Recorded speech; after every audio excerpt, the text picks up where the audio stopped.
The first sound that hit me wasn't the yelling, it was the crack. Sharp, hollow, the kind of sound that makes your stomach twist before your brain even catches up. I turned and saw my little girl, 16, wearing her navy basketball jacket pinned against a brick wall in an alley. I've walked past 100 times. Her gym bag was on the ground in a puddle, and her right hand, the one she shoots with, hung at an angle no hand should bend. She was saying over and over, I didn't do anything. I didn't do anything. But the man in uniform in front of her wasn't listening. Officer Mitch Larson, square jaw, buzz cut, eyes like cold glass. He looked at her the way you look at a stray dog that wandered where it shouldn't. His partner, Rafe Collins, stood just behind him, tapping his baton against his palm like he was keeping time in some sick rhythm. And then there was Sergeant Dale Harlow leaning against the cruiser at the end of the alley, smirking like this was just another Tuesday. She fits the description, Larson grunted. That was all it took. Wrong skin, wrong block, wrong time. She begged them, told them to call her coach, check her bag. They didn't. Instead, Larson grabbed the bone of her hoodie, slammed her into the wall, hard enough to knock the air out of her. Collins stepped in, baton raised. She held up her good hand, fingers spread wide, saying, please. And that's when I saw a man step out of the bar 2 doors down. He looked, saw her, saw them, and stepped back inside. Door shut, curtains drawn. The last hit took her to the ground. She curled in on herself, crying without sound now because the pain had burned past tears. Finally, Harlow muttered, we need to clear out before someone sees this. And just like that, they were gone. Boots pounding pavement, doors slamming, engine roaring off into the night. She walked home, broken. Every step a question she'd never asked before, do the rules even matter? She made it to the porch barely. When I opened the door and saw her blood on her ribs, hand twisted, eyes wild, I swear the world tilted. I caught her before she fell. At the ER, while the doctors set her wrist, I called it in. The dispatcher didn't even blink. Officers report she matched the description and resisted arrest. My jaw locked so hard it hurt. They were already writing the story. Her mom, my wife Elena, runs the state's Criminal Justice Oversight Board. If there's anyone who's supposed to keep cops in check, it's her. She sat there in those scrubs she'd worn all day at the hospital, holding our girl's uninjured hand, and I could see it. She wanted to burn the whole system down. But she's careful, always has been. Me, I stopped being careful a long time ago. While she filed her official report, I called someone I swore I'd never call again. Reggie Hayes, old buddy from my Army days, now deep in the kind of work you don't advertise. I told him 3 names, Larson, Collins, Harlow. He told me to sit tight.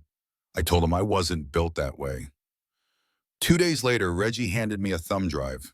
Ghost cruisers, fake shift logs, payoffs logged under initials. And at the center of it all, Chief Patrick Rowe. Rowe's been skating on complaints for decades, turning brutality into promotions. And now he was protecting the men who shattered my daughter's hand. I started watching. Nights in the garage, rain tapping on the half-open door, sifting through surveillance. Reggie pulled from traffic cams, ATM feeds, street corner stores. That's when I saw Larson meeting a man in a black coat outside an old warehouse. The man was holding a briefcase. I went myself, slipped inside through a loading door, stayed in the shadows listening. The man's voice was sharp. That girl was supposed to go quiet. Larson said she didn't, and now her father's poking around. Military, I think. The man froze. If he doesn't back off, her career ends permanently, maybe more than her career. They talked about payouts, cops, council members, all logged in a black ledger. When Larson stepped into the hall and moved, took the ledger from his hand, vanished into the dark before either of them knew what happened.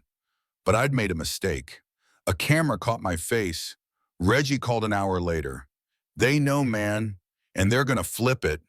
Plant something on you, make you look like the threat. I told Elena. She said, you brought this war to our doorstep. I told her no, they did, the night they touched her. A week later, I walked into the courthouse at 2 a.m. with a clone key card and a plan. But I found two plainclothes officers in the evidence room holding a crate my name typed on the paperwork inside. Ammo bags, enough to ruin my life. They were going to find it at my shop, tip the press, and that would be it. I recorded every word, every smirk. Later that night, I streamed from the roof camera, pointed down at Larson, talking to that same man in the coat. He said my daughter's name, said if I didn't shut up, she'd never walk right again. I cut the feed, sent it straight to Olivia Banks, the only reporter I trust. She uploaded it before sunrise. By mid-morning, hashtag justice for Nia was everywhere. Celebrities, lawyers, people from cities I've never even visited were demanding Roe's resignation. But inside our house, my girl still flinched at shadows. Elena did the one thing I didn't expect. She stepped down from her post, walked into an internal hearing as just a mother. She laid the ledger on the table. Roe's name, payments, threats. And then the door opened and they brought Larson in, cuffed, bruised, shouting that Roe had promised to protect him. The case moved fast after that. Too much noise for them to bury it. In court, Roe tried to paint himself as a hero with a tough job. And then a young officer, Monroe, stood up, handed the judge a hard drive. 6 months of secret recordings, all naming names, it confirming what we already knew. The courtroom went silent. Roe got 25 years in federal, no parole, no handshakes on the way out. And then in a small gym on the south side, my daughter stood in front of a crowd. Arms still in a sling, voice shaking at first. She told them she never wanted to be a symbol, she just wanted to be safe walking home. But if speaking out meant fewer girls like her would get slammed against a wall for nothing, then she'd speak every damn day. People clap, not wild cheers, just that slow, steady rhythm of folks who know truth when they hear it. A reporter asked Elena outside, "Do you think justice was served?"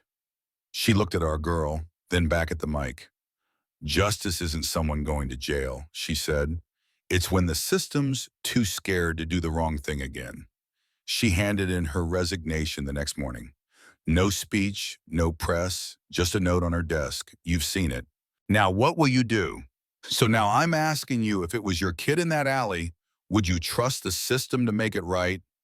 Or would you burn the whole rotten thing down and start over? Tell me in the comments, because this isn't just my fight, it's ours.